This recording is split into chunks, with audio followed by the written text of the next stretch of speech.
Welcome to Mrs. Feighery's video number 4 for Chapter 32, The Politics of Boom and Bust. Hoover begins to battle the Great Depression.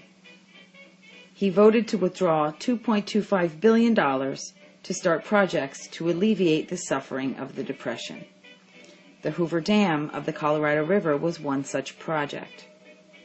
The Muscle Shoals Bill, which was designed to dam the Tennessee River and was ultimately embraced by the Tennessee Valley Authority, was vetoed by Hoover.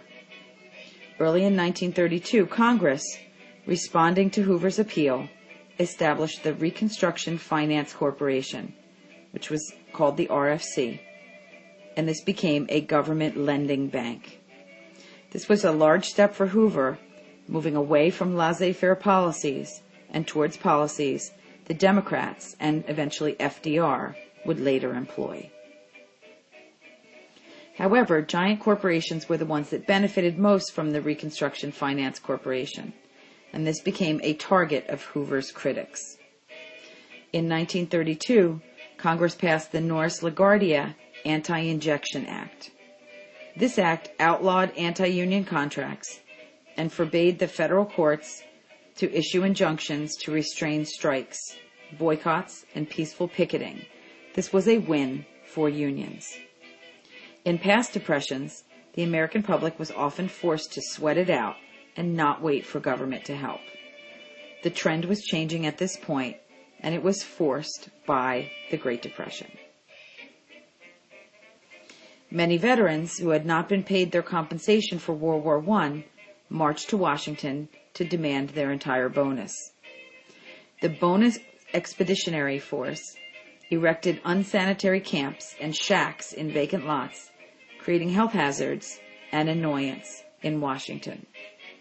Riots followed after troops came in to intervene after Congress had tried to pass a bonus bill but failed, and many people died. Hoover falsely charged that the force was led by riffraff and Reds, or communists, and the American opinion turned even more against him.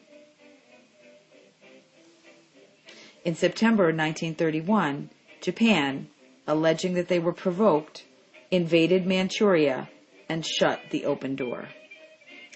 Peaceful peoples were stunned, as this was a flagrant violation of the League of Nations covenant, and a meeting in Geneva, Switzerland, was arranged.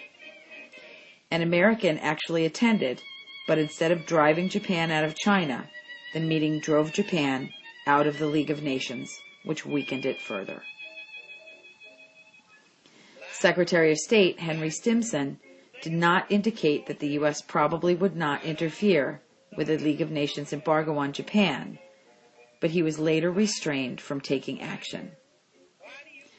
Since the U.S. took no effective action, the Japanese bombed Shanghai in 1932, and even then, outraged Americans didn't do much to change the Japanese minds.